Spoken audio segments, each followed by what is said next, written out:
आदरणीय doctor Shailendra Kumar ji, professor Akhtar Mehdi साहब, मेरे परम सहयोगी डॉक्टर रिजवी एवं साथियों, परमपिता परमात्मा की अदृश्य सत्ता को प्रणाम करते हुए मैं आज के इस सुंदर कार्यक्रम में आपका हार्दिक स्वागत करता हूं। आज का यह दिन हमारे लिए परम सौभाग्य का दिन है, जब हम सब मिलकर exammentors.in की वेबसाइट को के लोकार्पण के उद्देश्य से यहाँ एकत्रित हुए हैं। दोस्तों, एग्जाम मेंटर्स हमारे बड़े सपने की आधारशिला है। आज मुझे ये बताते हुए बहुत खुशी हो रही है कि हमने एक महान उद्देश्य के लिए मैं से लेकर हम तक का सफर तय करके यहाँ तक पहुंचे हैं। इस सृष्टि रंगमंच पर हम सबके अपने अपने पार्ट और अपना अपना भाग्य है, लेकिन इसी विविधता के बीच हम देखते हैं कि कुछ लोग ऐसे हैं जिनके पास तमाम सुख सुविधाएं हैं, ऐशो आराम है, मान और शान है, लेकिन इसके बावजूद उनके जीवन में खुशियां नहीं, उन्हें मनचाही सफलता नहीं प्राप्त होती। तो दूसरी तरफ ऐसे लोग भी हैं जिनमें प्रतिभा की कमी नहीं है, लेकिन जिनके पास पर्याप्त मात्रा में संसाधन नहीं है, जानकारी नहीं है, देश के दूर दराज के क्षेत्रों में रहते हैं जहां उनका मार्गदर्शन करने के लिए कोई नहीं है।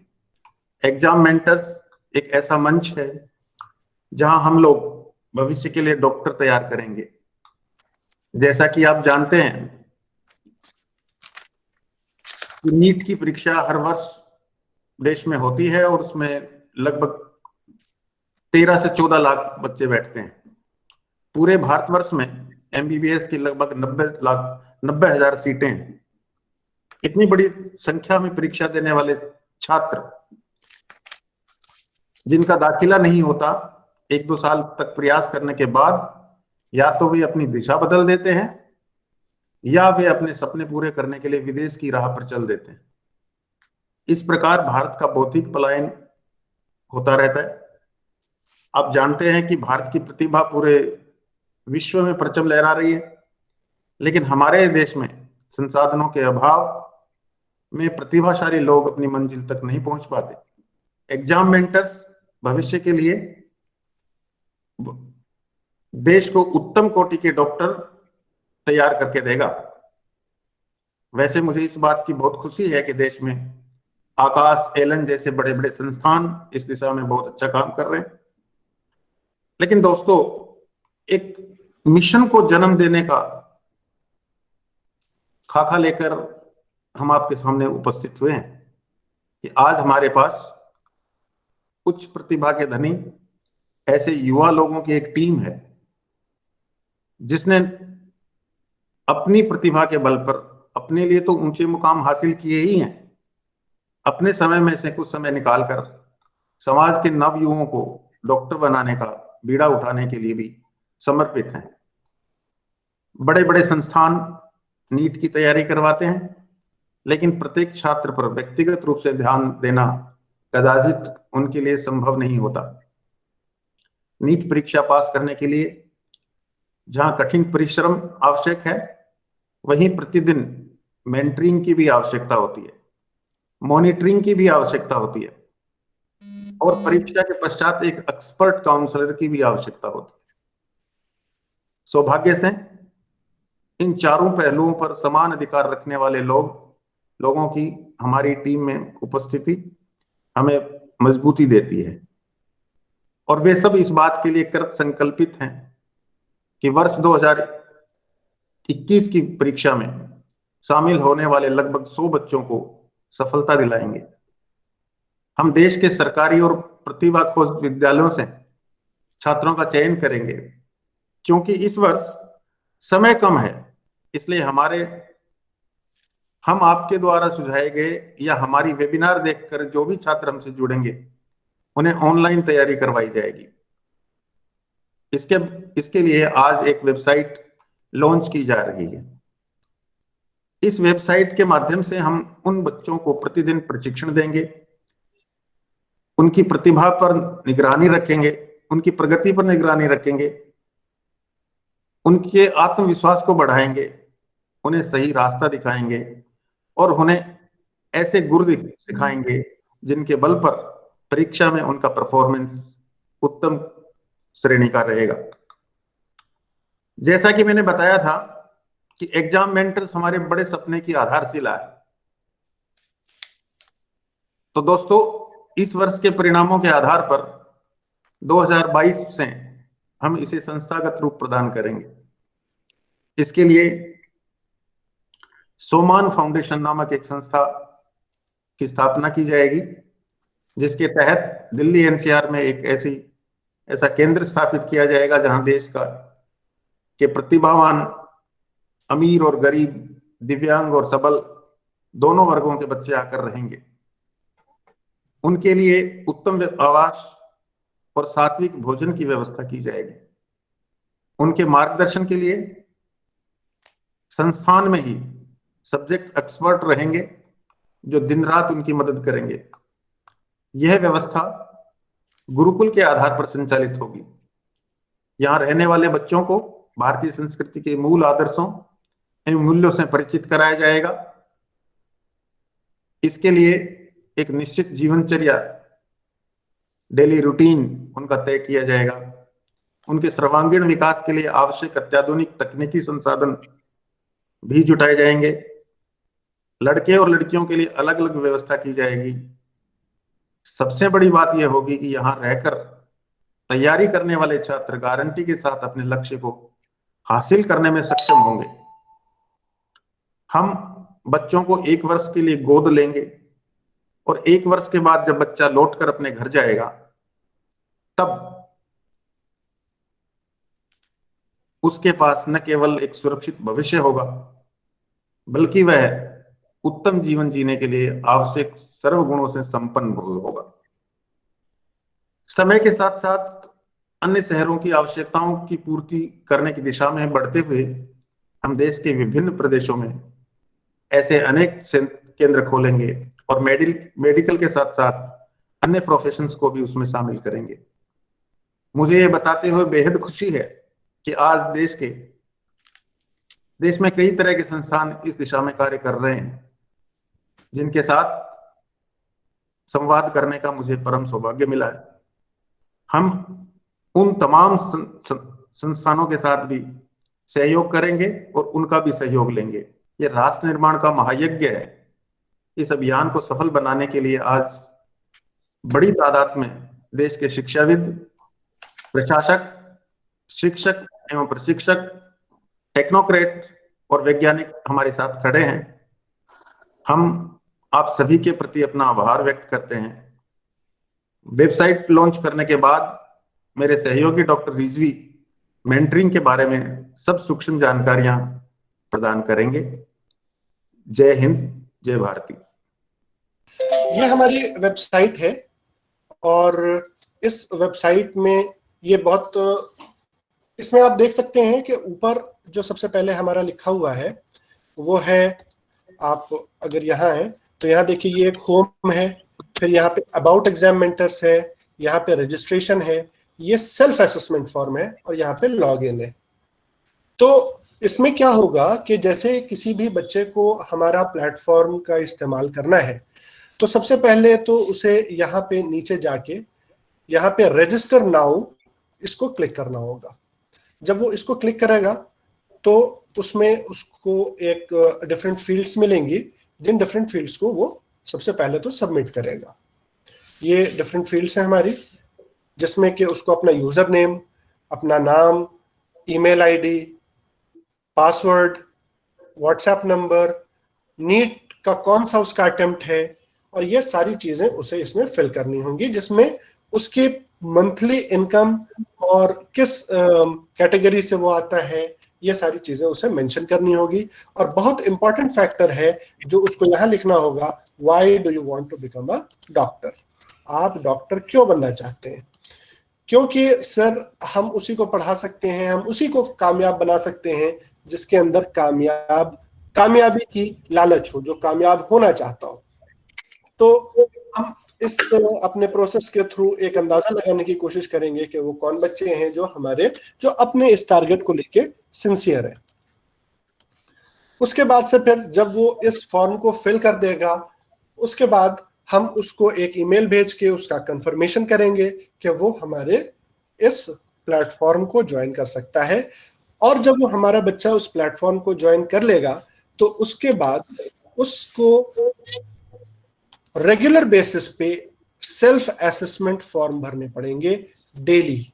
यहाँ पे इसको डेली सेल्फ असेसमेंट फॉर्म भरने होंगे जिसका कि हम मॉनिटरिंग करेंगे।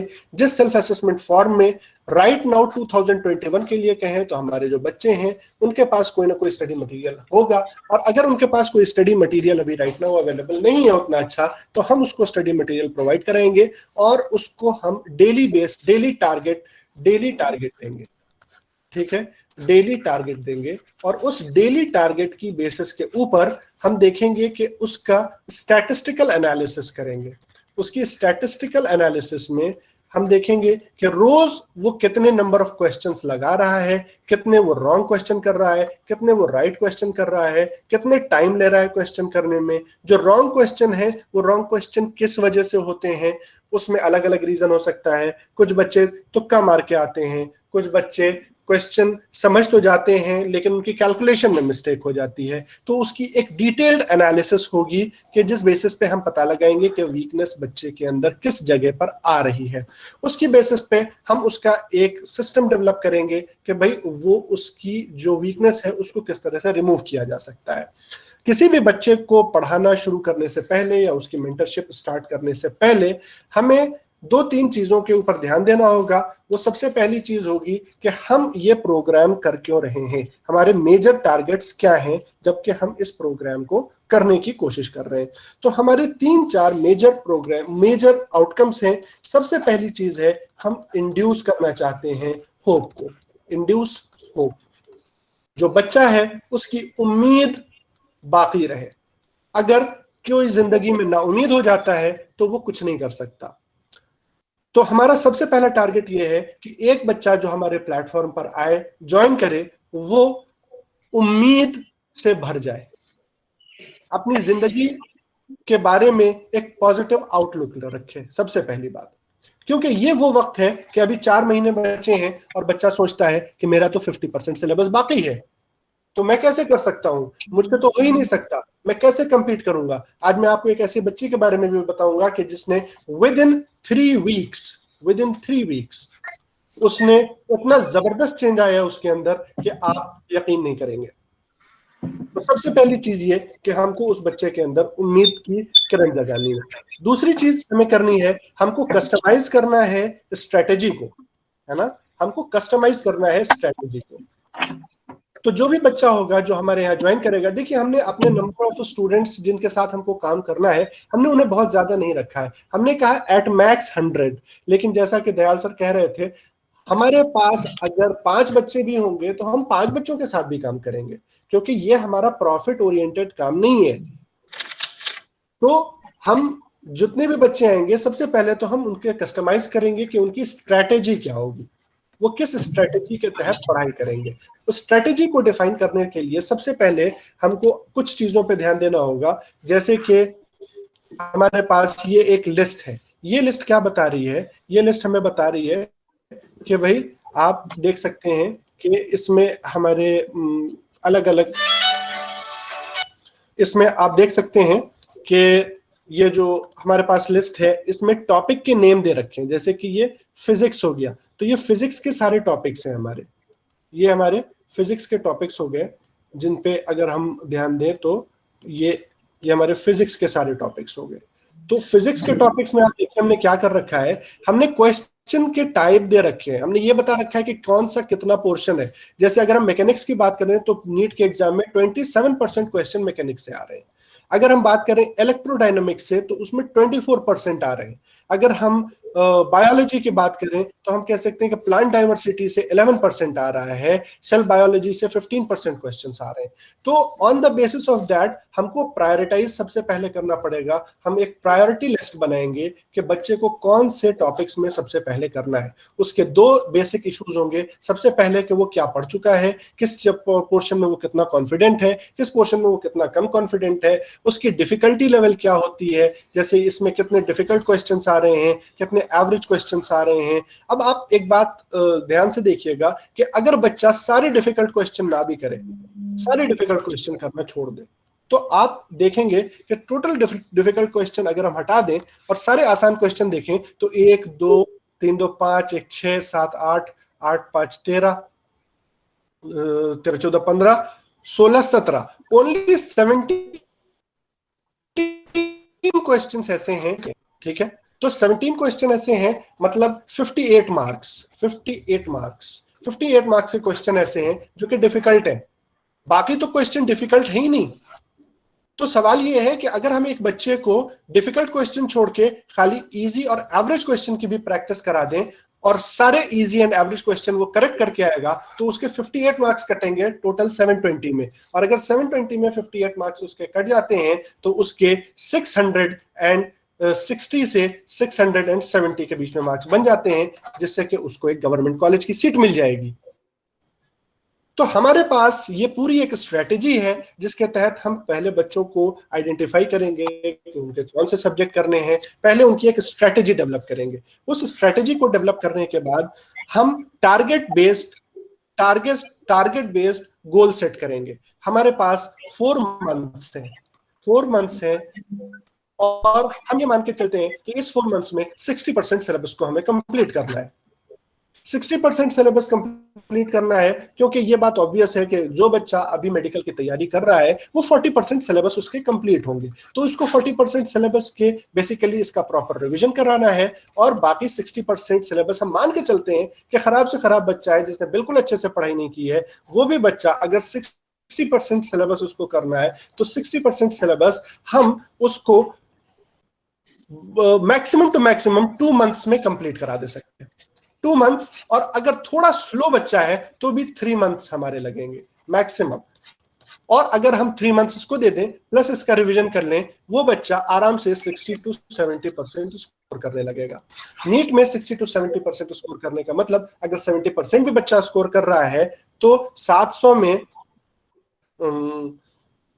550 तक वो पहुंच जाएगा आराम से। अगर 60 to 70% भी वो स्कोर कर रहा है तो 720 में वो बच्चा स्कोर कर लेगा 550 मार्क्स। 550 मार्क्स में जो 1 महीना बचेगा, उस 1 महीने के प्रॉपर रिवीजन और प्रॉपर स्ट्रेटेजी की मदद से हम कम से कम इसमें 100 मार्क्स और ऐड कर सकते हैं। तो 550 मार्क्स ऐड करके हम 650 मार्क्स ऐड कर सकते हैं। मतलब फिर बच्चा कहां पहुंच गया, गवर्नमेंट कॉलेज की उसको सीट मिल गई। अब ये बच्चा ये काम क्यों नहीं कर पाता है? वो इन सारी चीजों के ऊपर फोकस नहीं कर पाता है। वो एक ही चीज को ज्यादा पढ़ने लगता है, वो एक ही टॉपिक पढ़ता है तो उसमें बिल्कुल 100% एफिशिएंट होने की कोशिश करता है। उस चक्कर में वो स्ट्रेटजी डिफाइन नहीं कर पाता है, वो अपने इश्यूज नहीं डिफाइन कर पाता है, उसको छोटे छोटे टारगेट्स नहीं मिल पाते हैं। हम लोगों ने भी पढ़ाई की है, लेकिन जब हम पढ़ाई करते थे तो उस वक्त हमें याद है कि जब कोई हमसे कह देता था कि बेटा 10 क्वेश्चन कर लो, या हमें याद है जब हम बहुत छोटे थे तो कहा जाता था 2 page English, 2 page Hindi, 2 page Urdu लिख के दिखाओ, तो हमारे सामने वो एक रोज का टारगेट होता था। आज क्या होता है कि बच्चा जब सिलेबस देखता है तो वो परेशान हो जाता है, ये तो बहुत बड़ा पहाड़ है, मेरे तो बैकलॉग्स बचे हुए हैं, मैं कैसे इसको क्लियर करूंगा, तो उसको कुछ समझ में नहीं आता है। फिर उसका मोटिवेशन डाउन हो जाता है। उसका मोटिवेशन डाउन हो गया, उसने उम्मीद छोड़ दी तो वो बहुत चीजें जो अचीव कर सकता था वो अचीव नहीं कर पाएगा। उसके लिए सबसे जरूरी है कि वो बच्चा एक ऐसे दूसरे बच्चे को देखे कि जो उसी गिवन कंडीशन में बच्चा जो कि आगे बढ़ पाया है। हम क्या करते हैं, हम बच्चों को छोटे छोटे ग्रुप्स में बांट देते हैं, 3 बच्चों के ग्रुप में, 2 बच्चों के ग्रुप में, इस तरह से छोटे छोटे ग्रुप में बांट देते हैं। तो उसमें क्या होता है, 3 ग्रुप में से 2 बच्चे अच्छा कर रहे हैं, एक बच्चा थोड़ा बुरा कर रहा है। जो बच्चा बुरा कर रहा है वो अच्छे बच्चों को देख के अपने आप को इम्प्रूव करता है। और वो देखता, और उसके सामने ये इंफॉर्मेशन होती है कि ये जो 2 बच्चे मेरे से अच्छा कर रहे हैं, ये भी आज से 1 महीना पहले मेरे से भी खराब थे। तो उसको ये यकीन आता है कि ये चीज की जा सकती है। अदरवाइज जब बच्चा अकेले घर पे बैठ के पढ़ रहा होता है तो उसको ये मोटिवेशन नहीं आता है। दूसरी बात क्या होती है कि हमारे बच्चे, ये वो वक्त होता है कि जब कोचिंग्स में हमारा सिलेबस कंप्लीट हो चुका होता है और टीचर ये कहते हैं कि भाई आपका सिलेबस कंप्लीट हो चुका है। जो बड़े बड़े कोचिंग्स चल रही हैं, एलन है, आकाश है, बहुत अच्छी अच्छी कोचिंग है, बहुत अच्छे टीचर्स हैं, लेकिन वो टीचर्स, उनके पास बहुत अच्छे स्टूडेंट्स हैं, लेकिन जो उनके टॉपर्स हैं वो ज्यादातर टॉपर से ही टीचर भी इंटरेक्ट करता है और टॉपर भी टीचर से इंटरेक्ट करते हैं। जो बच्चे टॉपर नहीं होते हैं वो बच्चे उन टीचर से इंटरेक्ट करने की हिम्मत भी नहीं करते। वो सोचते हैं कि मैं किस मुंह से जाऊंगा टीचर के पास, क्योंकि उसके पास तो इतने अच्छे अच्छे बच्चे आ रहे हैं। यही वो बच्चा उम्मीद छोड़ देता है। और मैं आपको बताऊं कि अगर उस बच्चे को आपने थोड़ा सा मेंटरिंग कर दी, थोड़ा सा उसको डेली टारगेट दे दिए, उसको दे दिया कि बेटा तुमको इस टेस्ट में तुमने अगर 500 नंबर लाए हैं, नेक्स्ट टेस्ट में तुम ज्यादा मत करो, तुम 20 नंबर बढ़ा लो अपना। तो अगर मैं उससे 20 टेस्ट दिला रहा हूं और हर टेस्ट में उसके 5-5, 10-10 नंबर भी बढ़वा दे रहा हूं, तो वो बढ़ बढ़ के 600 के अबव पहुंच जाएंगे और उसको गवर्नमेंट सीट मिल जाएगी। जी कुछ कह रहे हैं सर आप? नहीं, प्लीज कैरी ऑन। अच्छा करिए जी।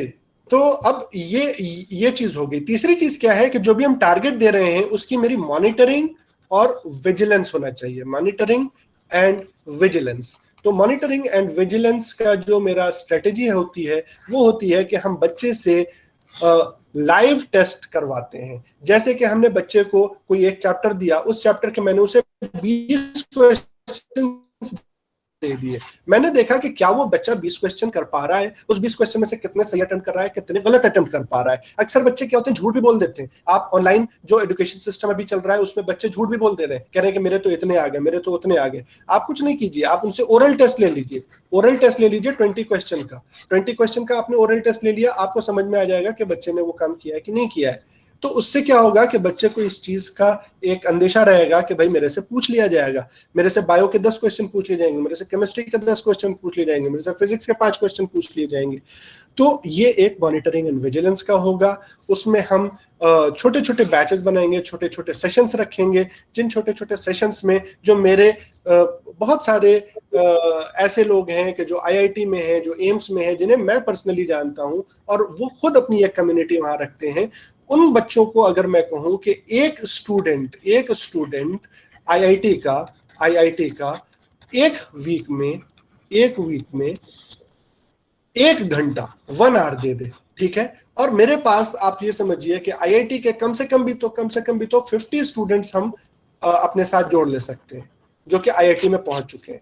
50 स्टूडेंट हम एम्स से जोड़ सकते हैं, 50 स्टूडेंट्स हम एम्स के जोड़ सकते हैं जो कि IIT, जो कि एम्स में पढ़ रहे हैं, ठीक है। तो जो 50 स्टूडेंट IIT के हैं, 50 स्टूडेंट एम्स के हैं, हम इन्हें कहें कि भाई आप ऑन मतलब वीकली बेसिस पे 1 घंटा दे दें, 1 घंटा दे दें, तो ये 50 स्टूडेंट्स हमारे बहुत बच्चों को केटर कर ले सकते हैं और ये उनको बता सकते हैं कि मैंने क्या गलतियां की थी। वो बहुत बड़ी बात होती है कि जब कोई एक अचीवर उनसे बच्चों से बात करता है और कहता है कि देखो मैंने इसको ऐसे किया, मैं भी नहीं कर पाता था, तो उनको लगता है कि अच्छा जब ये नहीं कर पाता था इसने कर लिया तो मैं भी कर सकता हूं। इससे उसको उम्मीद आती है। उनकी पर्सनल प्रॉब्लम्स क्या होती है, बहुत सारे बच्चे होते हैं वो एडोलेसेंट एज में होते हैं, बहुत सारे उनके इश्यूज होते हैं जिसकी वजह से वो डिस्ट्रैक्ट हो जाते हैं। अब अक्सर वो टीचर से अपने उस बारे में बात नहीं कर सकते, लेकिन वो उनका सीनियर है, एक सेकंड ईयर MBBS में बच्चा है, एक सेकंड ईयर BTech में बच्चा है। जब वो उसके मेंटरशिप के अंडर में आएंगे वो उनको बताएगा कि तो वो उससे बेहतर तरीके से अपने प्रॉब्लम्स को, इशू को रख भी सकेंगे और वो उसको बेहतर तरीके से सॉल्व भी कर पाएगा, वो उसकी बात को मानेंगे भी। अगर हम उस बच्चे से कहें, उसके इशू के बारे में बात करें, तो शायद वो उस चीज का उतना इम्पैक्ट ना हो पाए, क्योंकि हम एक टीचर है, हम एक अलग एज ग्रुप में लाई करते हैं। और उस तरीके से हम एक ग्राफिकल रिपोर्ट बनाएंगे जिसको कहेंगे डेली परफॉर्मेंस रिपोर्ट, जिसमें उस बच्चे का ग्राफ आएगा कि किस क्वेश्चन में बढ़ रहा है, कहाँ घट रहा है, अलग अलग ग्राफ दिखाई देगा। उस ग्राफ की बेसिस पे वो अपने आप को भी असेस कर पाएगा, हम भी उसकी डिफिकल्टीज और उसकी परेशानियों को एड्रेस कर पाएंगे।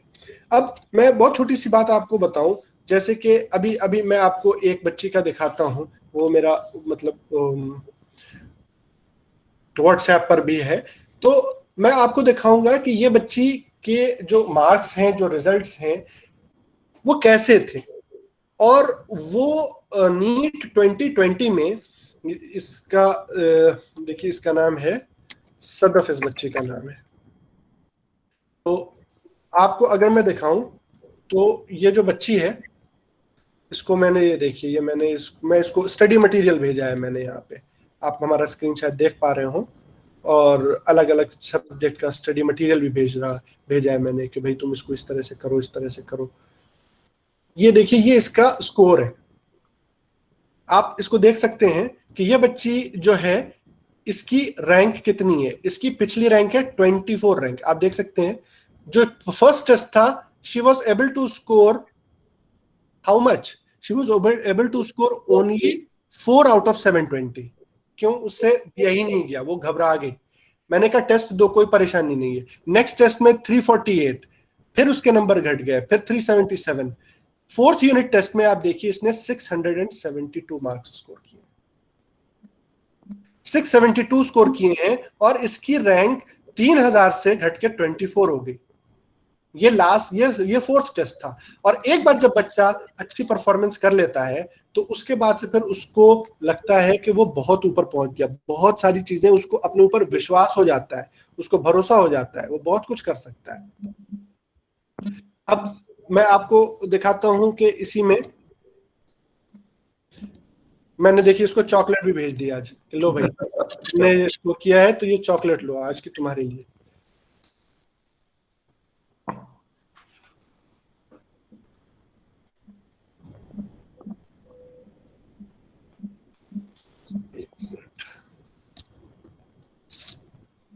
मैं आपको आज भी उस बच्ची ने टेस्ट दिया है, और आज जो उसने टेस्ट दिया है उसका भी स्कोर मैं आपको दिखाता हूं।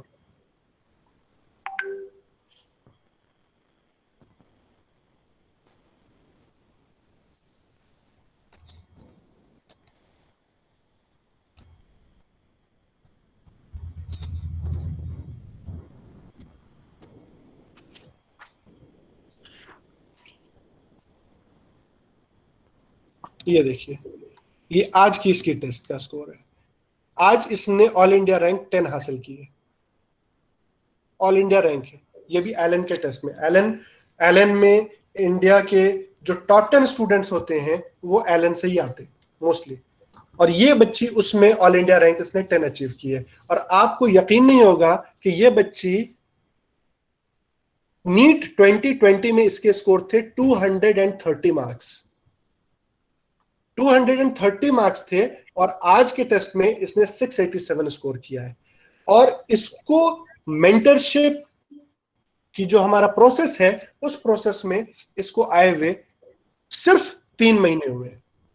सिर्फ 3 महीने के अंदर ये बच्ची 250 मार्क्स से बढ़ के 687 पे आ गई। ये बच्ची जो कि नीट में क्वालिफाई तक नहीं कर पाई थी, आज ऑल इंडिया रैंक 10 लेके आ रही है, सिर्फ मेंटरशिप पे। सिर्फ मैंने उसको भरोसा दिलाया कि तुम ये चीज कर सकती हो। मैंने नहीं पढ़ा है उसकी जगह, और वो कोई कोचिंग नहीं करती है, कहीं कोचिंग नहीं करती है। आज की डेट में हमारे पास फ्री ऑफ कॉस्ट इतने अच्छे स्टडी मटेरियल्स अवेलेबल है, लेकिन हमारे बच्चे क्या करते हैं? हमारे बच्चे इंटरनेट पे जाके पढ़ाई थोड़ी देर करते हैं, और पढ़ाई के अलावा जितने काम होते हैं वो खूब करते हैं बैठ के। वो क्यों करते हैं? क्योंकि उनके पास रोज का टारगेट नहीं होता है, कोई पूछने वाला नहीं होता, तो वो बहुत डिस्ट्रैक्ट हो जाते हैं। और दूसरी चीज क्या होती है कि एक जो आपकी ऑनलाइन क्लास चलती है बहुत बड़े बड़े इंस्टीट्यूट्स की, उस एक क्लास में 2,500 3,000 बच्चे ऑनलाइन रहते हैं। अब वो 2,500 3,000 बच्चे क्या कर रहे हैं, टीचर क्या बोल रहा है, वो क्या सुन रहे हैं, कोई इंटरेक्शन नहीं है उनके बीच में। बच्चे की बात सुनने वाला कोई नहीं है। टीचर एक्सपेक्ट करता है कि बच्चा उसकी बात सुने, लेकिन टीचिंग का जो मेंटरिंग का जो प्रोसेस है, मेंटरिंग के प्रोसेस में मेंटर सुनता है, स्टूडेंट बोलता है, और टीचिंग के प्रोसेस में टीचर बोलता है, स्टूडेंट सुनता है।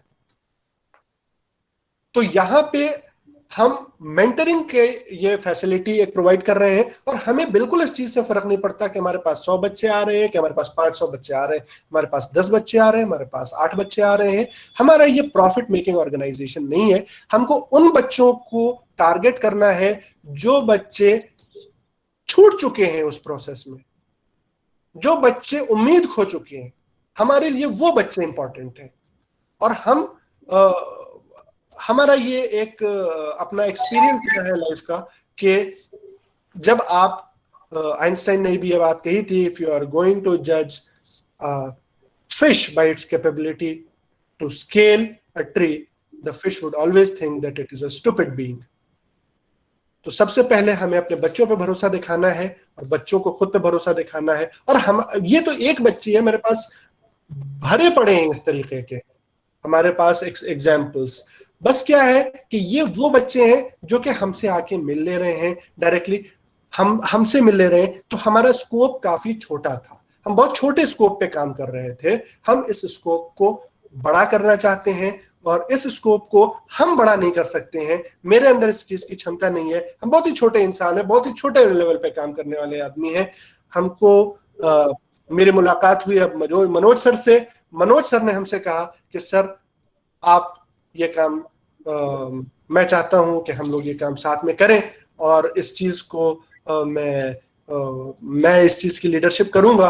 तो मनोज सर की लीडरशिप में मुझे यकीन है कि हम लोग इस चीज को काफी आगे तक ले जा पाएंगे, और जो हमारा टारगेट है उस चीज को हम अचीव कर पाएंगे। और जो हम छिटपुट कुछ बच्चों के साथ कर पा रहे हैं, जो हमारे लिए एक्सेप्शन है, वो हमारे लिए जनरल हो जाए।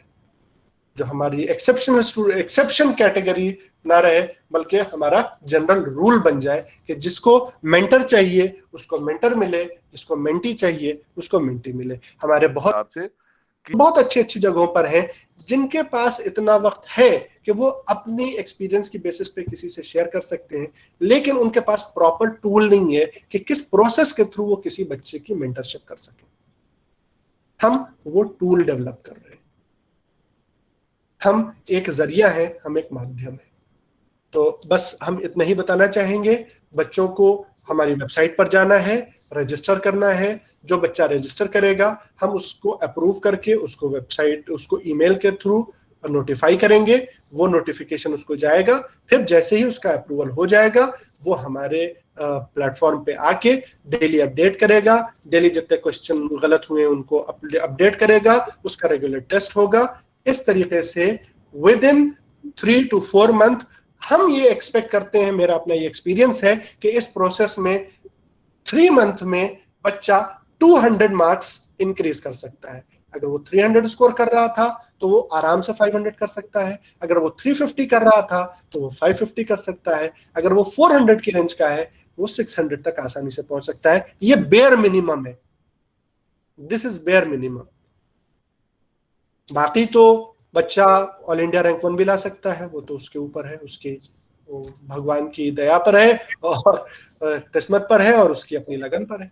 लेकिन कम से कम मेरा अपना एक्सपीरियंस है, पिछले 10 सालों से मैं पढ़ा रहा हूँ बच्चों को, तो मेरा एक्सपीरियंस है कि ये चीज अचीवेबल है। ये हमने बहुत बार अचीव की है। और मैं बहुत बड़ी बड़ी कोचिंग में रहा हूँ, लेकिन उस कोचिंग में जो टीचिंग है ना और मेंटरशिप है, फोकस उस पे नहीं है, फोकस है पैसे पे। तो जब सर ने मुझे कहा कि भाई ये हमारा गुरुकुल सिस्टम हमको अडॉप्ट करना है, हमको एक ऐसा सिस्टम अडॉप्ट करना है जहां पे हमको अपने सिविलाइजेशनल एट्रीब्यूट्स को साथ लेते हुए आगे बढ़ना है, तो मुझे समझ में आ गया कि यही वो जगह है जहां मुझे पहुंचना था। बहुत बहुत शुक्रिया। मैं अपनी बात यहीं खत्म करूंगा। इस वक्त बता नहीं सकता कि मुझे कितनी ज्यादा खुशी है कि ये जो ख्वाब है, ये जो सुनहरा ख्वाब है जिसको हम हकीकत की तरफ ले जा रहे हैं, उस ख्वाब का एक हिस्सा मैं हूँ। और उस हकीकत की तरफ जाने का जो रास्ता है, उस पर आज एक पहला कदम उठ चुका है। और इस चीज के लिए मुझे काफी ज्यादा अपने अंदर बेहतरीन ख्वाब लेकर चल रहे हैं हम लोग, इसका मैं एक हिस्सा हूँ। सबसे जो अच्छी बात इस चीज़ की है, जैसा कि मनोज सर ने बताया कि हमारे यहाँ संस्थान तो हैं बहुत सारे अवेलेबल हैं जो इन चीज़ों पर काम कर रहे हैं, लेकिन जो हमारा मोटो है वो हमारा मोटो कुछ अलग है। हमारा मोटो ये है कि किसी एक गांव का झोपड़ी में रहने वाला बच्चा भी कल को डॉक्टर बन सके। उसका जो सपना है वो किसी तरह से कमजोर है, उसके पास फैसिलिटीज अवेलेबल नहीं है, उसके पास कोई, जैसा कि मनोज सर ने बताया कि कोई दर्शन कराने वाला नहीं है उसके पास। अगर उसे कोई मार्गदर्शन कराने वाला मिले तो वो सही कदम उठाएगा, एप्रोप्रिएट चीज करेगा, जिस चीज की जरूरत जहां पर है वो करेगा। और ये मेंटोरशिप और इसका जो आगे का प्लान है वो हम लोग जिस तरह से आगे प्लान करेंगे वो इस चीज को इंश्योर करेगा कि एक गांव में रहने वाला आम बच्चा भी, झोपड़ी में रहने वाला आम बच्चा भी, जो जिसके पास सपने हैं, अपने जिसके जिसके सपनों में जान है, उसको बस हम थोड़ा सा उसके पंख को मजबूत करने की कोशिश करेंगे, बस पंख को दिशा देने की कोशिश करेंगे, पंख को ट्रेन करेंगे कि किस तरह से पंख फैलाओ ताकि तुम उड़ सको, ताकि तुम ऊंची उड़ान भर सको। और इंशाल्लाह ये सपना बहुत जल्द साकार होगा और एक अच्छा नतीजा हमारे पास आएगा।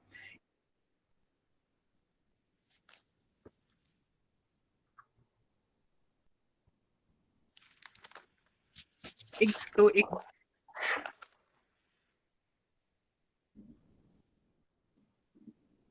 उसको उसकी स्कैन हुआ,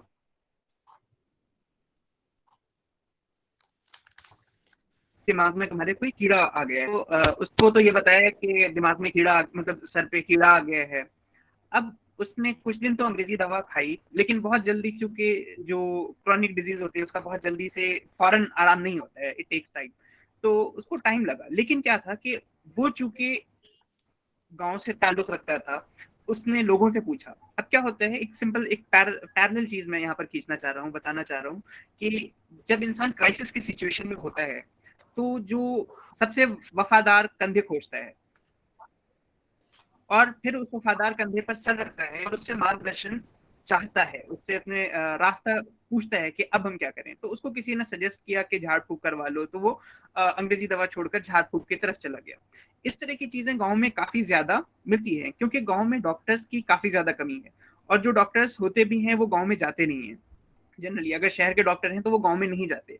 और अभी रिसेंटली ही एक इन सब चीज़ों पर अभी पार्लियामेंट वगैरह में भी गुफ्तगू चल रही है कि किस तरह से इस चीज़ को किया जाए कि गांव में लोग ज़्यादा पार्टिसिपेट करें। इसका एक सबसे बेहतरीन तरीका ये हो सकता है कि गांव से ज़्यादा डॉक्टर्स आए।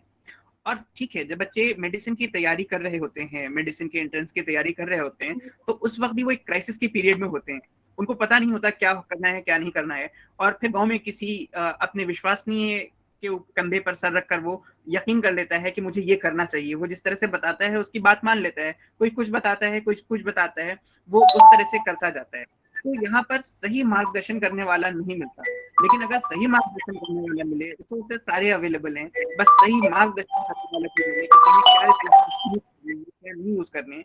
एक बार अगर ऐसा हो जाए तो फिर उस सपने को हकीकत में बदलने में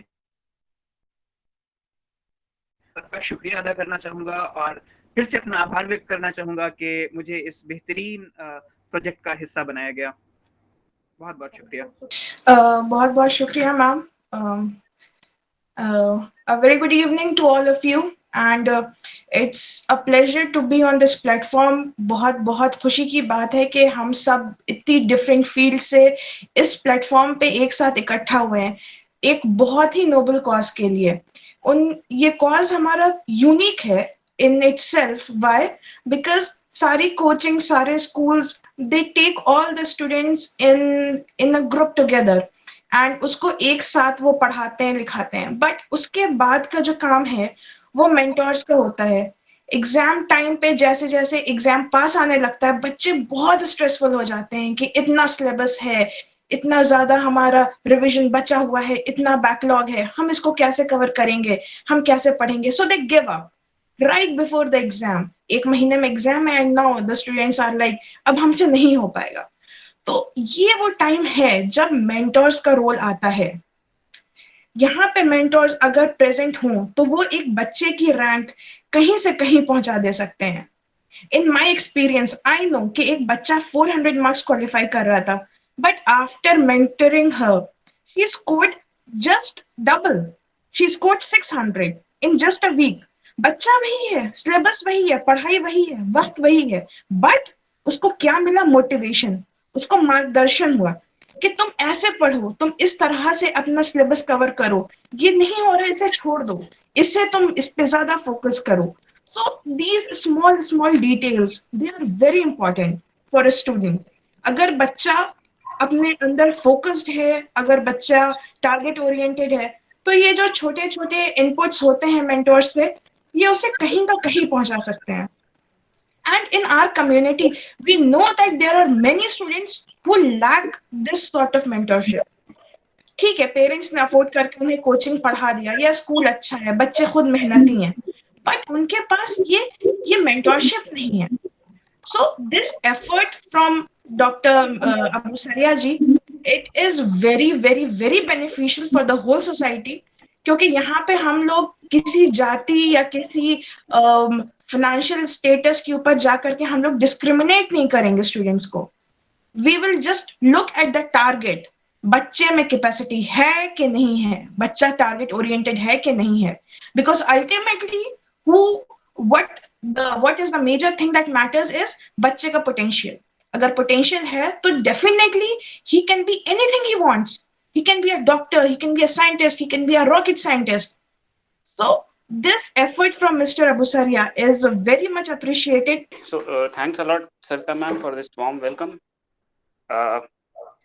और मैं, जैसा कि आपने कहा कि मैं कुछ टेक्निकल बात करूं, मैं वैसा करने के बिल्कुल मूड में नहीं हूं, बट मैं कुछ बस 2 मिनट के कुछ शब्द बोलना चाहूँगा। तो पहली चीज़ तो ये आई रियली अप्रिशिएट जो मनोज सर ने ये इनिशिएटिव स्टार्ट किया है। जिस वक्त मुझे इस मेंटरशिप इनिशिएटिव के बारे में पता चला हमारे मित्र वहाज जी से, मैं उसी वक्त डिसाइड कर लिया कि मैं इससे जुड़ना चाहता हूँ। क्यों? क्योंकि उसके साथ मेरे पर्सनल एक्सपीरियंसेस हैं पुराने। मैंने मेंटरशिप की कमी शायद कभी फील की है, मेरे बहुत अच्छे मेंटर्स रहे भी हैं, बट उस समय मुझे कॉन्शियसली पता नहीं था कि ये मेरे मेंटर हैं। आज की डेट में जब मैं सोचता हूँ तो मुझे समझ में आता है कि ये थे मेरे मेंटर, जिन्होंने एक बहुत ही डिसिसिव रोल प्ले किया है मेरी लाइफ में और मेरे करियर में। तो अब बस बहुत ही जल्द ही मैं एक एग्जांपल देना चाहता हूँ। जो मेरी समझ है मेंटरशिप का क्या रोल होता है एक विद्यार्थी के या एक सफल इंसान के जीवन में, वो ये है कि a mentor is responsible for making me first understand myself, accept myself and then push myself to be the best version of myself. तो मैं अपने आप को कितना परिश्रम करके मैं अपने आप का कौन सा बेस्ट वर्जन बन सकता हूँ, ये एक मेंटर का एक मोटे मोटे तौर पे काम है। और उसका जो मेन जरिया है इसको करवाने का वो ये है कि वो मुझे मेरा ऑब्जेक्टिव कभी भूलने नहीं देगा। अब इसके बाद मनोज सर ने बहुत ही बढ़िया बात कही थी कि स्किल होने के बावजूद, ज्ञान होने के बावजूद भी बहुत सारे लोग हैं जिनको बहुत अच्छा ज्ञान है, लेकिन वो अपना जीवन में उतने सक्सेसफुल नहीं हो पाते हैं, वो अपनी मनचाही सक्सेस अचीव नहीं कर पाते हैं। उसके बहुत सारे रीजंस होते हैं। किसी के पास आत्मविश्वास की कमी है, किसी के पास मोटिवेशन की कमी है, किसी को शायद कोई टॉपिक थोड़ा कम समझ में आता है। ऐसे बहुत सारे मुश्किलें हैं और मेंटर का काम यही है कि वो एज एन ऑब्जर्वर उसको देखे, उसको एक प्रॉपर एनालिसिस करे और उसको सही वक्त पे सही इनपुट दे। और इसी के साथ मुझे एक और बात बहुत पसंद आई जो कि पिछले स्पीकर फजील जी ने कही थी कि क्राइसिस की सिचुएशन में हम ढूंढते हैं कि वो कोई भरोसेमंद कंधा मिल जाए जो हमारा मार्गदर्शन कर दे, जिसकी बात सुन के हम इस क्राइसिस सिचुएशन से इन अ मैजिकल वे बाहर आ जाए। ये बहुत ही सही बात है। ये हम सब ने फील की है अलग अलग परिस्थितियों में। जब भी हम किसी एक ऑब्जेक्टिव की तरफ फोकस्ड रहते हैं, हम सब ये फील करते हैं। एग्जाम की प्रिपरेशन हो गई या फिर कोई और टारगेट हो गया, जब हमारा एग्जाम के बाद जब हम डिग्री कर लेते हैं तो आगे भी अलग अलग टारगेट्स होते हैं। तो मैं फजील जी की बात से पूर्णतः सहमत हूँ और मैं उसमें एक और लाइन ऐड करना चाहता हूँ कि ऐसे वक्त पे, इस क्राइसिस सिचुएशन में, ऐसे वक्त पे अगर कोई ऐसा कंधा मिल जाए जो उस मार्ग पे पहले गया हुआ है और वो सक्सेसफुल है, तो बस फिर वो बात बन जाती है उस पे। मतलब तो वही एक मेंटरशिप का काम है। और मैं बहुत एक्साइटेड हूँ इस इनिशिएटिव से जुड़ने के लिए, and I really appreciate this initiative and thank Mr. Manoj and all others associated with this. And yeah, thanks a lot for giving me opportunity to speak today and getting connected with this noble initiative. Yeah, thank you everyone. That's all from my side.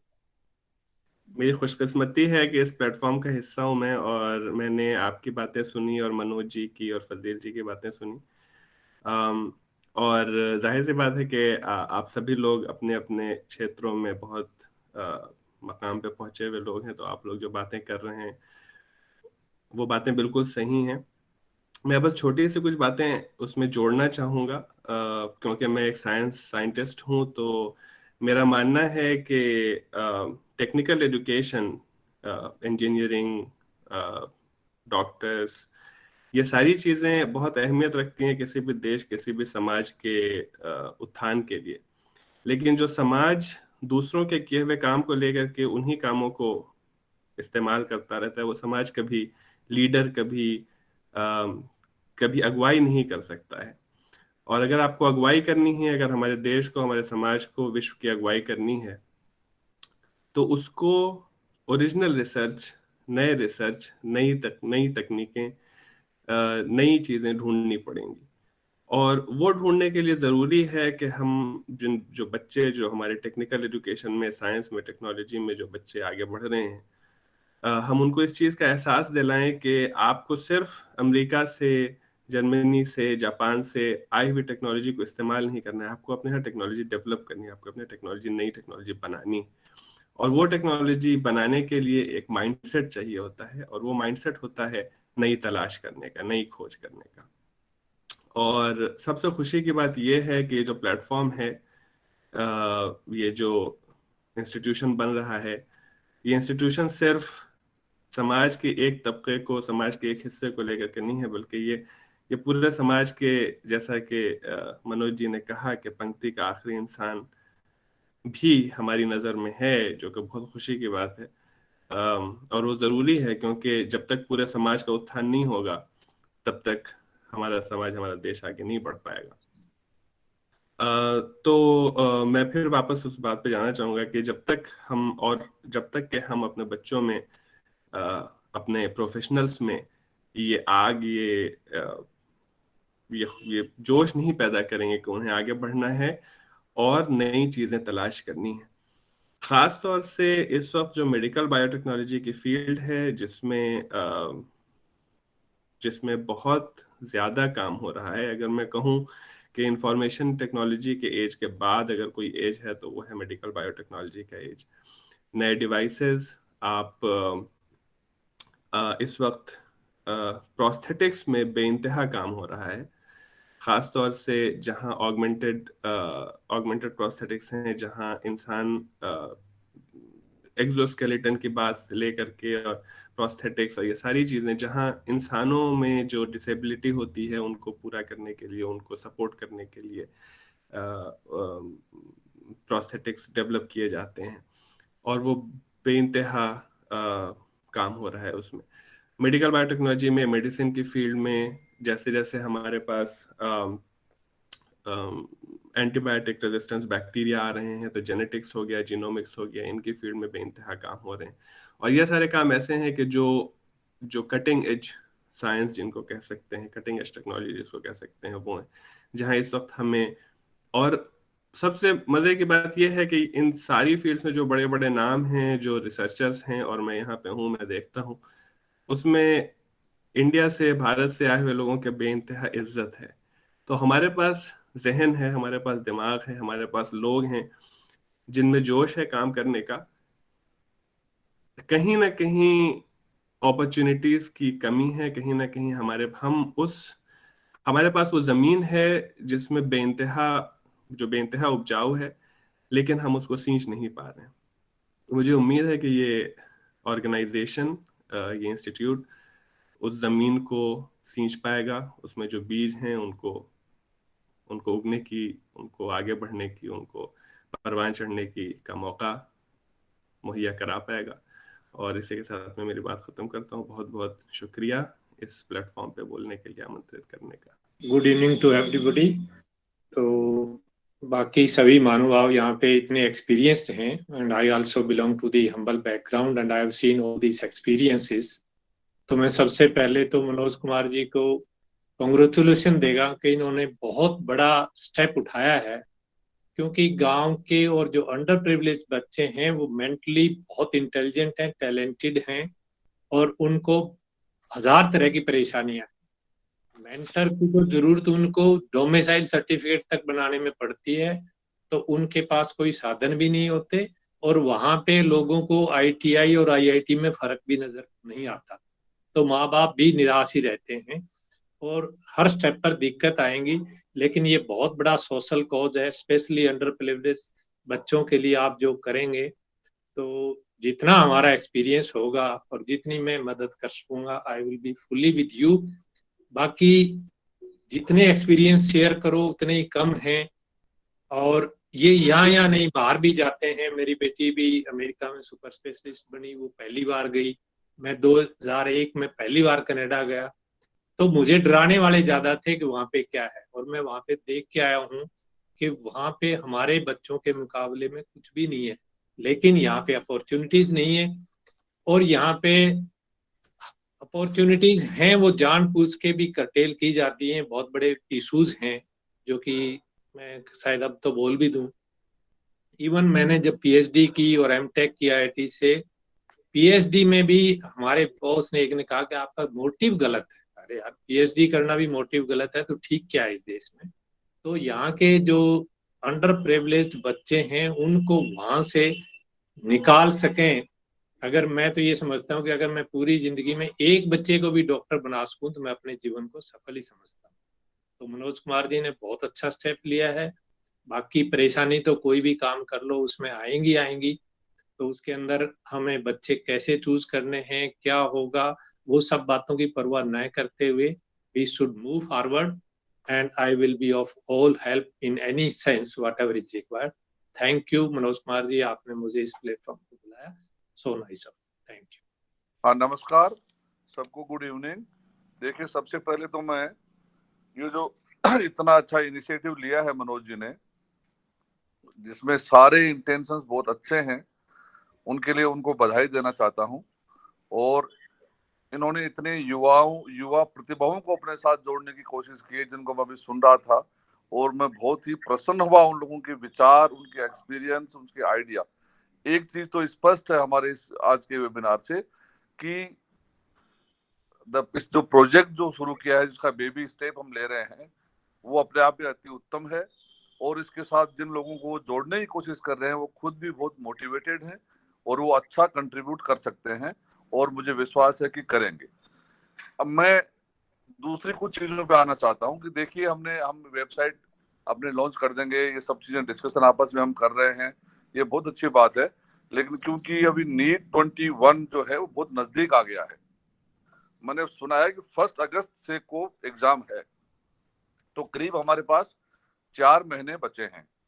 और 4 महीने का मतलब हो गया कि 16 week 17 week इतना ही time हमारे पास बचा है। तो यदि इस साल हम कुछ बच्चों को इसका फायदा देना चाहते हैं तो हमें कुछ चीजों को स्ट्रेटाइज करना पड़ेगा। जैसे सबसे पहले हमें हमें अपने बेनिफिशरीज को टारगेट करना पड़ेगा, उनको न केवल ढूंढना पड़ेगा बल्कि उनको हमारे साथ जुड़ने के लिए मोटिवेट करना पड़ेगा। देखिए, आज के मार्केट में क्या हो रहा है कि लोग जो समर्थ हैं, और बल्कि मैं तो ये भी देखता हूँ राजस्थान के गांवों में, जहां से मैं खास तौर पर आता हूँ, शेखावाटी रीजन से, वहां कमजोर आर्थिक स्थिति वाला लोग भी अपने साधनों को बेच के अपने बच्चे को बढ़ाना चाहता है। और आजकल सब लोग कोचिंग से जुड़े हुए हैं। इतने सारे सीकर एक छोटा सा टाउन है जिसमें करीब 70-80 हजार बच्चे नीट या इंजीनियरिंग का जो भी इस तरह के एग्जाम होते हैं और नौकरी पेशे के, उससे लोग जुड़े हुए, और करीब 10,000 करोड़ रुपए देखे जाते हैं उसमें। तो ऐसे समय में जब हमारे पास टाइम कम है, हमें स्ट्रेटेजाइज करना चाहिए कि हम अपने टारगेट बेनिफिशरीज को कितना जल्दी आइडेंटिफाई कर सकते हैं और कितना जल्दी उनको हमारे साथ जोड़ सकते हैं। पहला काम हमें ये करना चाहिए अपनी वेबसाइट लॉन्च करने के बाद, जिससे कि हम इस साल में भी कुछ फायदा बच्चों को दे सकें। वैसे ये शुरुआत है, हमें घबराने की जरूरत नहीं है, हम छोटे नंबर से भी शुरू कर सकते हैं। यदि हमारा अल्टीमेट टारगेट 100 है या 50 है या 200 है या और भी लंबा लार्ज है, तो मैं ये कहूंगा कि यदि इस साल हम 10 बच्चों को भी जोड़ लें, 20 को भी जोड़ लें, 50 को भी जोड़ लें, और क्योंकि क्या होता है कि यदि उनका फायदा होगा तो वर्ड ऑफ माउथ से चीजें आगे बढ़ती है। देखिए, हम नॉट फॉर प्रॉफिट ऑर्गेनाइजेशन है, हम कोई, हमारे पास हम कम पैसे में काम करने वाले हैं, हम उसमें एक नया पैसा हम बचाना नहीं चाहते। तो इसलिए हम नहीं तो इसको एडवर्टाइज कर सकते हैं कॉमर्शियल लाइन के ऊपर जैसे और लोग करते हैं, तो हमें तरीका ढूंढना पड़ेगा कि हम अपने बच्चों, हमारे टारगेट्स को, हमारे बेनिफिशियरीज को कैसे आइडेंटिफाई करें और हमारे साथ जोड़ें। दूसरा, जैसे मैंने बताया कि हम छोटा नंबर भी ले सकते हैं, ठीक है। और तीसरा, हमें उन बच्चों को जोड़ने के लिए हमें एक स्ट्रक्चर बनाना पड़ेगा कि देखिए आने वाले 16 वीक्स में हम आपको क्या क्या किस तरह से गाइड करेंगे। वो प्रॉब्लम सॉल्विंग हो सकती है, वो मोटिवेशनल हो सकता है, वो ओरिएंटेशनल हो सकता है, वो एक ट्यूटोरियल के रूप में हो सकता है। वो तो हमारे जो लोग इस चीज के जानकार हैं उन पे हमें छोड़ना पड़ेगा, क्योंकि मैं इस चीज में कुछ जानता नहीं हूँ, लेकिन हमें ये चीजों का एक स्ट्रक्चर बनाना पड़ेगा समय के अभाव को देखते हुए। यदि हम इसको अगले साल शुरू करना चाहते हैं तो हमारे पास बहुत समय है, लेकिन क्योंकि हम इसी साल से शुरू करना चाहते हैं और शुभ काम में देरी नहीं होनी चाहिए, इसलिए हमें शुरू कर देना चाहिए। लेकिन इन चीजों का हम एक स्ट्रक्चर बनाएं और जिसके बेसिस पे आगे हम काम कर सके, क्योंकि टाइम कम है। और जहां तक मैं समझता हूँ कि शायद 2-3-4 पेपर होते होंगे, फिजिक्स का होता होगा, केमिस्ट्री का होता होगा, बायोलॉजी का होता होगा, ये तो सब मेडिकल के लिए जरूरी है। तो उसमें जो हमारे जो ट्यूटोरियल्स जो लोग जो एक्सटेंड करेंगे, जो हमें देंगे, बच्चों को पढ़ाएंगे या मेंटोर करेंगे या मोटिवेट करेंगे, तो उनको उनके साथ बैठ के डिस्कस कीजिए कि वो किस तरह से उनको आगे बढ़ेंगे कि उनको थोड़े समय में मैक्सिमम फायदा हो जाए। और इस लास्ट में मैं यही बोलूंगा, मनोज जी आपका बहुत बहुत धन्यवाद मुझे जोड़ने के लिए। मुझे मेरी कोई इस क्षेत्र में यदि सहायता मैं कर सकता हूँ तो मैं हमेशा इसके लिए तैयार हूँ। मैं ये भी कर सकता हूँ कि कुछ बच्चे ऐसे हों जो आपका जो मिनिमम फी है वो भी नहीं दे सकते हों, तो मैं 1-2 बच्चे की फीस भी देने के लिए तैयार हूँ। मैं पेंशनर आदमी हूँ, तो साधन मेरे सीमित हैं, लेकिन मैं उन सीमित साधनों को भी आपके साथ शेयर करने के लिए तैयार हूँ। अंत में मैं आपको पुनः धन्यवाद देता हूँ इस इनिशिएटिव के लिए और मुझे इसके साथ जोड़ने के लिए। Thank you and thank you very much to everybody. Thank you. मैं आभारी हूँ कि मनोज सर ने मुझे ये फंक्शन के लिए आमंत्रित किया। आज के जो चीफ गेस्ट सर है, गेस्ट ऑफ ऑनर है, और जो एसटीएम मेंबर्स आज प्रेजेंट है, मैं सबको धन्यवाद देना चाहता हूँ कि ये इतना बढ़िया काम जो मनोज सर ने जिसकी शुरुआत करने की इच्छा व्यक्त की और वो शुरू करने के जो भी स्टेप्स उन्होंने उठाने चाहिए वो सब उठा के 2 महीने में बहुत बढ़िया प्रोग्रेशन किया, वेबसाइट ओपन किया। उनका जो तजुर्बा है कि जो विलेज लेवल तक जाके हम ये टैलेंट को आइडेंटिफाई करके उनको सही तरीके से ना ही सिर्फ प्रिपेयर करेंगे एंट्रेंस एग्जाम के लिए, और उनके जो संस्कार है वो चीज पे भी हम अच्छा गौर करेंगे। सबसे बढ़िया चीज ये होगी कि ये जो रूरल डेवलपमेंट के लिए हमें जो जरूरत है कि जो वेलनेस की जो कमियां आज कोविड-19 के सिनेरियो में हमारे निदर्शन में आई हुई है, वो सभी चीजें तभी हो सकती है जब हम रूरल इंडिया में अच्छे डॉक्टर्स तैयार कर पाए। आज के दिन पे बहुत सारे अर्बन एरियाज में जो स्टूडेंट्स होते हैं उनके पास सुविधा होती है, उनके पास इंफॉर्मेशन होती है, उसके कारण वो ये सब चीजों का मार्गदर्शन ले पाते हैं और अच्छे गुण संपादन करके वो अच्छे मेडिकल कॉलेजेस में एडमिशन भी ले पाते हैं।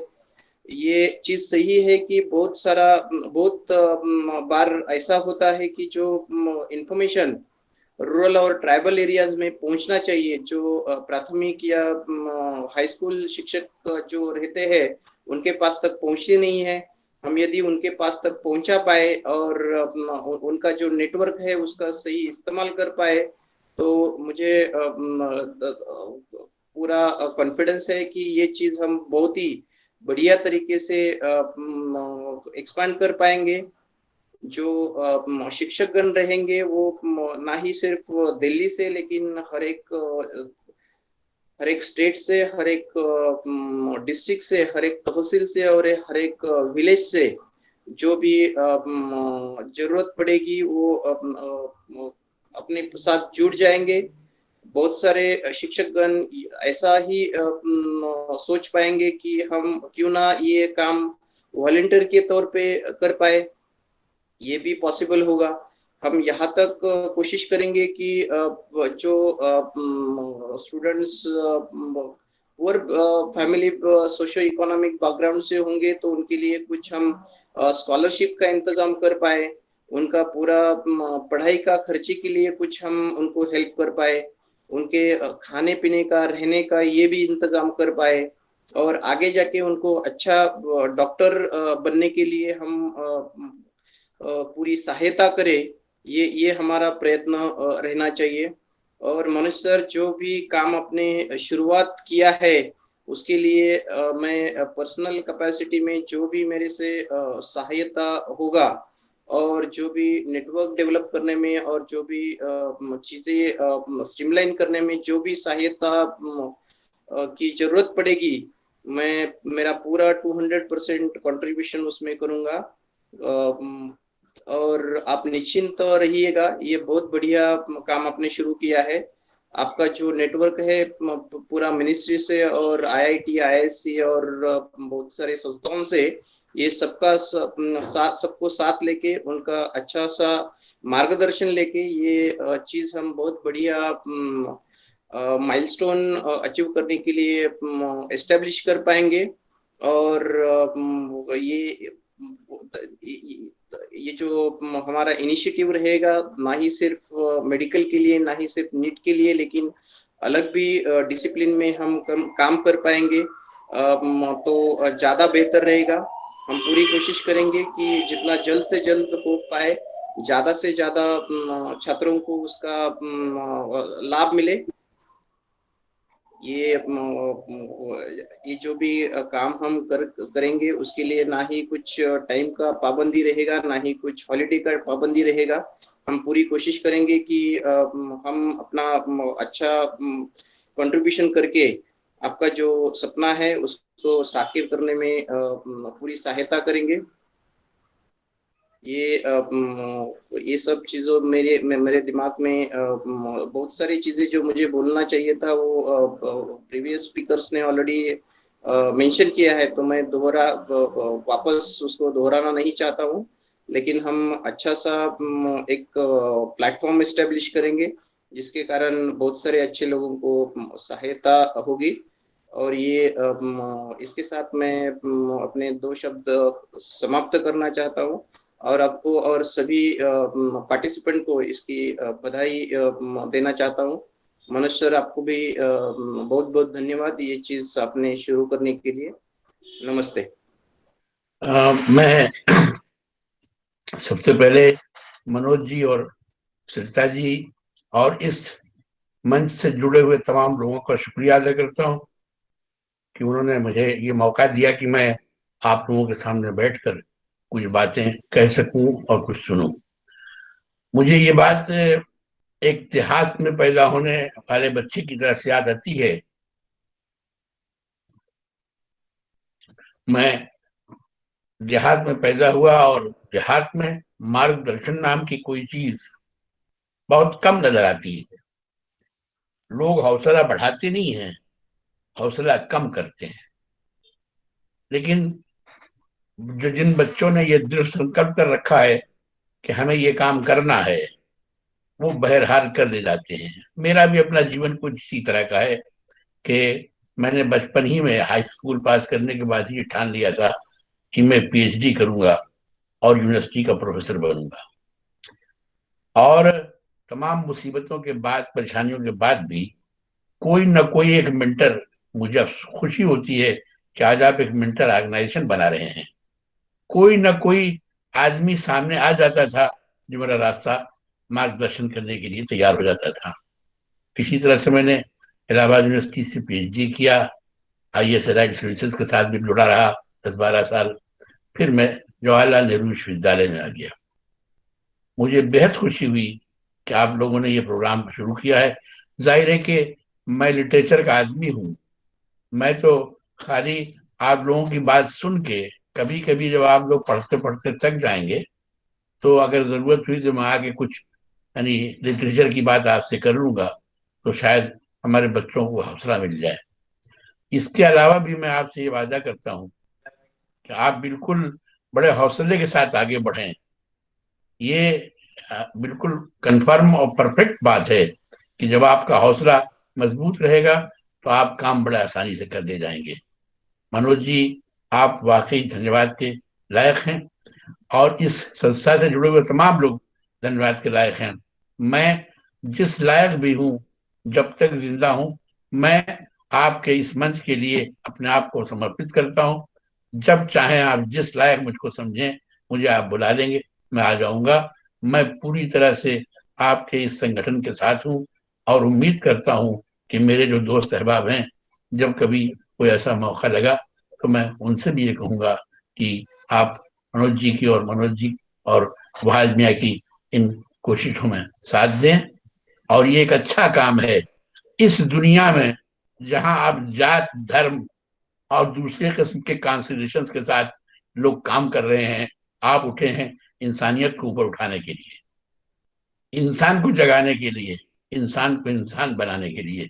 और जब इंसान को इंसान बनाने की राह में आप कोशिश करेंगे तो जिसने इंसानों की ये दुनिया बसाई है वो भी बहरहाल आपका पूरा पूरा सहयोग देगा आपको। और किसी दुनिया के किसी सहयोग पे आप बिलीव न करें, परमेश्वर हमेशा हर तरह के सहयोग प्रदान करने के लिए तैयार रहता है। आपका इरादा अच्छा हो, आपका हौसला हो, सब पूरी तरह से मदद मिलती है। मैं हमेशा आपके साथ रहूंगा और हमारे बच्चे जो हैं वो भी आपके साथ रहेंगे। मैंने जीवन इसी तरह बसर किया है। अपनी बातें कहाँ तक बताऊं आपको, बस एक उदाहरण देता हूं कि मेरे गांव के एक आदमी ने उर्दू भाषा में पीएचडी किया था। जिस जमाने में मैंने पढ़ना शुरू किया, मेरे वालिद जमींदार थे, तो कहते थे बेटा बस करो, बस आ जाओ, खेती वेती संभालो अपनी, ये सारे खेत हैं इनको कौन देखेगा। तो मैं उनसे कहता था नहीं डैडी मैं पढ़ूंगा, अब्बा जी मैं पढ़ूंगा। मेरे चचा ब्रिगेडियर थे, वो आए कि चलो सेकंड लेफ्टिनेंट में मैं सबैया कमांडर हुई लखनऊ सबैया में तुमको रखवा। मैंने कहा चचा मैं पीएचडी करूंगा और मैं यूनिवर्सिटी का प्रोफेसर बनूंगा। पहले दिन से, देखिए ये मार्गदर्शन का काम ही ये है कि आदमी को प्री डिटरमाइंड वे में आप समझा दें कि तुमको अगर डॉक्टर बनना है तो क्या करना है। देहात से भागना नहीं है, तुम्हारा इसी देहात में जन्म हुआ है, इसको संभालो।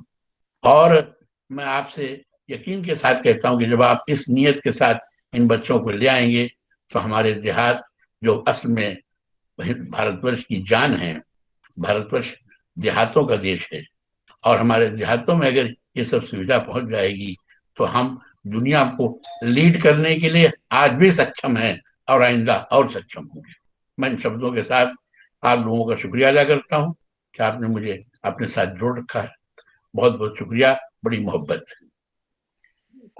सबसे पहले तो सरिता जी सूत्रधार हैं, उनको हृदय से बहुत बहुत धन्यवाद, क्योंकि वो विदुषी हैं जो मुझे लग रहा है, और विद्या ददाति विनयम उसकी प्रतिमूर्ति हैं। तो इन्होंने इस सभा को इतने अच्छे तरीके से संचालित किया है, उसके लिए सबसे पहले बहुत बहुत धन्यवाद आपका। और मंचासीन जितने मनीषी हैं सबको बहुत बहुत धन्यवाद, क्योंकि सभी अपने अपने क्षेत्र के विशेषज्ञ हैं, ज्ञानी हैं, और उनको बड़े धैर्य पूर्वक बड़े कायदे से मैं सुनता रहा, तो मुझे अच्छा लगा, बहुत आनंद आया इसमें। तो मैं बस चंद बिंदुओं को छूना चाहता हूं। बात यह है कि जब मनोज जी ने मुझसे कहा कि आप ये कीजिए, तो मैंने उनसे यही प्रश्न किया कि मैं इस योग्य हूं क्या।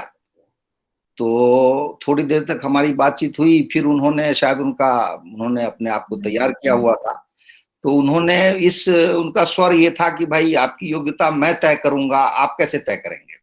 तो मेरे पास व्यवस्था थी और मैं इनकी बात मान गया। दूसरी बात जो मेरे दिमाग में फिर ये आई कि क्या इस महती कार्य के लिए मनोज अबुसारिया जी में वो अर्हता है या नहीं। लेकिन इस विषय पर उनसे कोई बातचीत नहीं हुई। थोड़ी देर कभी कभी दिमाग में बात आई, तो मुझे जो बात समझ में आई वो यह है कि हमारे देश में कहावत है, जाके पांव न फटे बिवाई, वो क्या जाने पीड़ पर आई।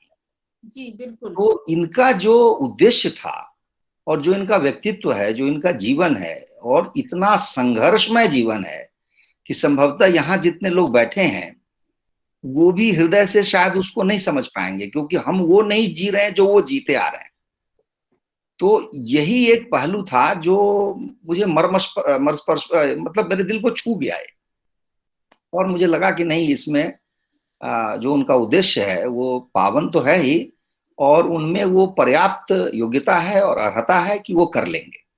और अभी जो 4-5 यहाँ पे रिजवी जी बैठे हैं, उनमें से एक रिजवी जी ने जो ये पूरा दिखाया है वेबसाइट का हमको घुमा के, तो उससे मुझे लग रहा है कि पूत के पांव पालने में ही दिख जाते हैं। तो अब तक का जो कार्य हुआ है वो हमें आश्वस्त करता है कि भविष्य भी उज्जवल होगा। तो मुझे इसमें कोई बहुत ज्यादा संदेह अब नहीं दिख रहा है, क्योंकि मुझे लग रहा है कि इन्होंने काफी श्रम पहले ही कर लिया है, काफी तैयारी कर ली है। और कहा जाता है कि भाई अगर आपने शुरुआत अच्छी कर दी तो आधा रास्ता तो आपने तय कर लिया। तो इसके अतिरिक्त मेरी पर्याप्त शुभकामना है कि ये और भी अच्छा चले। मैं एक दो ऐसी बातें कहना चाहता हूं, क्योंकि मैं सचमुच जो ये कार्य हो रहा है इसमें कहीं से भी मतलब मुझे समायोजित नहीं किया जा सकता। एक महासंयोग है कि मैं और मनोज अबुसारिया जी एक ही साथ काम करते थे स्वास्थ्य मंत्रालय में, और स्वास्थ्य मंत्रालय में जो मेरा काम था वो बड़ा गहन काम था। मैं दवाओं का कारोबार देखता था भारत सरकार की तरफ से, और उसी कार्यक्रम के कारण मुझे जिनीवा जाना पड़ा 8 बार, और मैं एंटी माइक्रोबियल जो वहां की कमिटी थी WHO की, उसका सदस्य था। मुझे आप लोगों के साथ में बड़ी अच्छी एक बात करने जा रहा हूं कि स्वास्थ्य में विभाग में जो भी काम करता है, केवल डॉक्टर की बात मैं नहीं कर रहा हूं, चाहे वो नर्स हो, पैरामेडिक हो, कोई भी हो, आपने बृहद समाज में देखा होगा कि वो अपना जो उसका पेशा है वो नहीं छोड़ता है, या वो कम से कम छोड़ता है। मतलब एक उदाहरण राजनीति ले लीजिए आप, उसमें पर्याप्त मात्रा में संख्या में आपको इंजीनियर मिल जाएंगे, चार्टर अकाउंटेंट मिल जाएंगे, लेकिन डॉक्टर, नर्सेज, पैरामेडिक्स आपको कम से कम मिलेंगे। तो मैंने इस पर काफी चिंतन किया, काफी शोध किया कि ऐसा क्या है, और ये हमारे देश की बात नहीं है, सारे विश्व की बात है। उसका कारण, एक प्रत्यक्ष कारण यह है कि जो स्वास्थ्य विभाग में काम करता है, यदि अपने पूरे जीवन में उसके कार्य के कारण किसी व्यक्ति का जीवन बच गया है, तो एकमात्र जीवन बचाने की जो उसकी खुशी होती है वो किसी भी चीज से आंकी नहीं जा सकती। और फिर इस कारण से वो अपने पेशे से जीवन पर्यंत जुड़ा रहता है। तो मैं इसीलिए मानता हूं कि स्वास्थ्य का जो क्षेत्र है वो इतना जबरदस्त क्षेत्र है कि एक बार जो उसके अंदर चला गया वो फिर उसी का होकर रह जाता है। दूसरे क्षेत्रों में ऐसी बात नहीं है। आपको बहुत सारे इंजीनियर मिल जाएंगे जो पढ़ाई लिखाई करने के बाद तुरंत बिजनेस में चले जाते हैं, डॉक्टर बिजनेस कर सकते हैं, लेकिन आपको बहुत कम ऐसे लोग दिखेंगे। तो ये स्वास्थ्य का जो क्षेत्र है, मैं समझता हूं अपने आप में बहुत महत्वपूर्ण क्षेत्र है। इसलिए, और उसमें भी जो दिव्यांगजनों के लिए जो मनोज जी ने सोचा है, मैं कह रहा हूं कि ये सोने पे सुहागा के बराबर है। सबसे बड़ी बात है कितने लोग इस तरह सोचते हैं।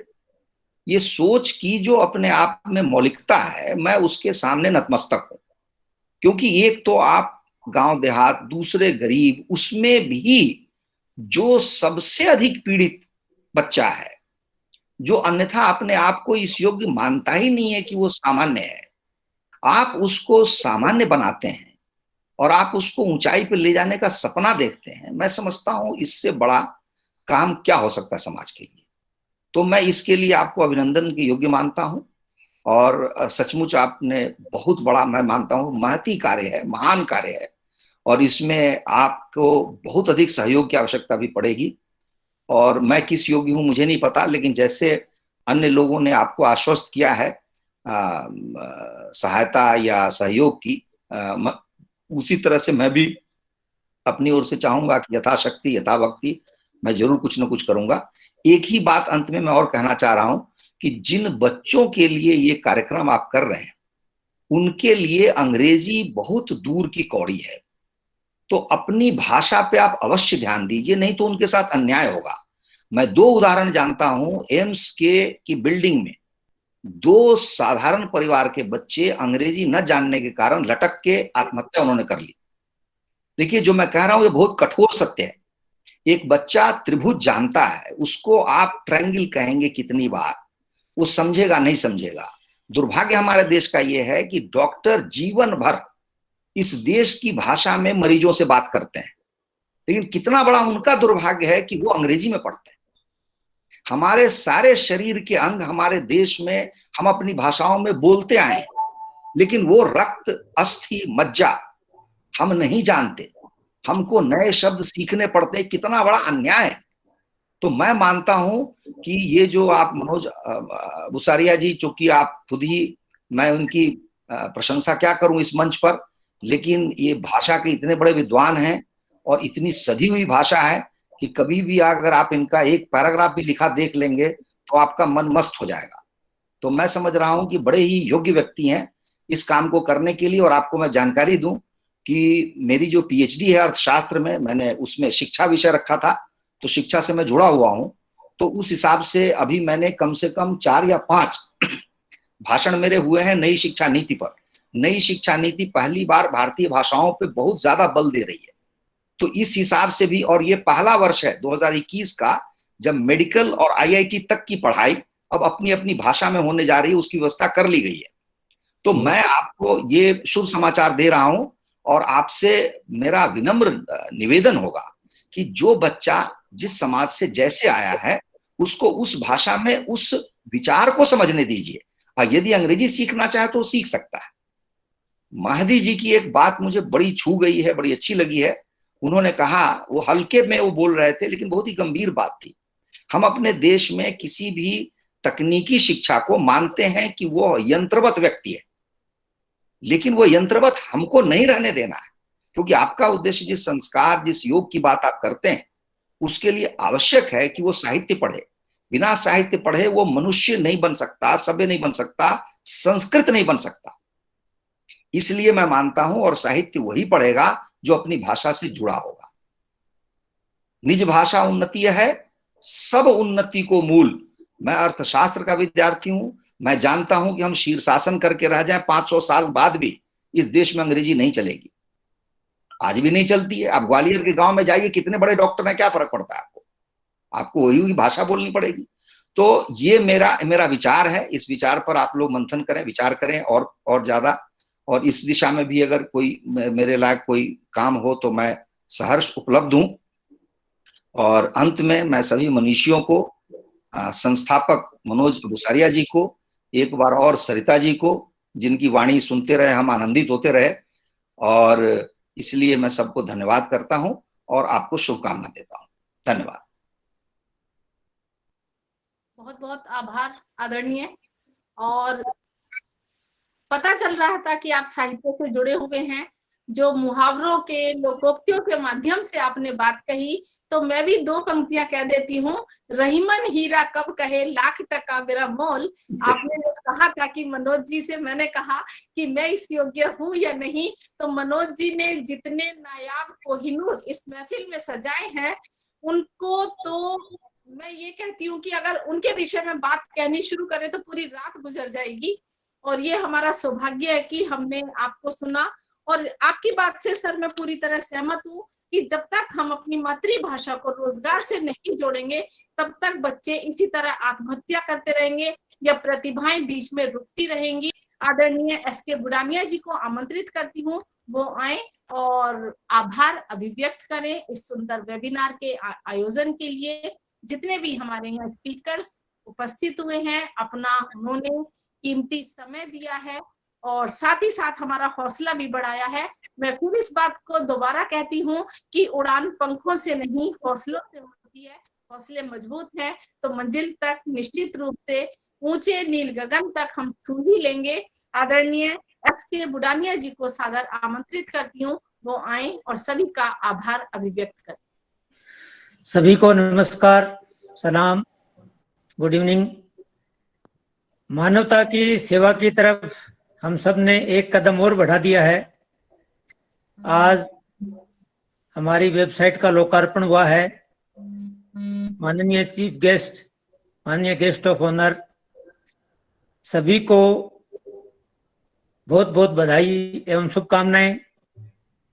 और आज की इस वेबिनार में पधारे सभी महानुभावों का, विद्वानों का, तपस्वियों का, सभी का बहुत बहुत आभार, बहुत बहुत धन्यवाद। विशेष करके सरिता जी, मनोज जी, आप सभी को बहुत बहुत बधाई एवं धन्यवाद।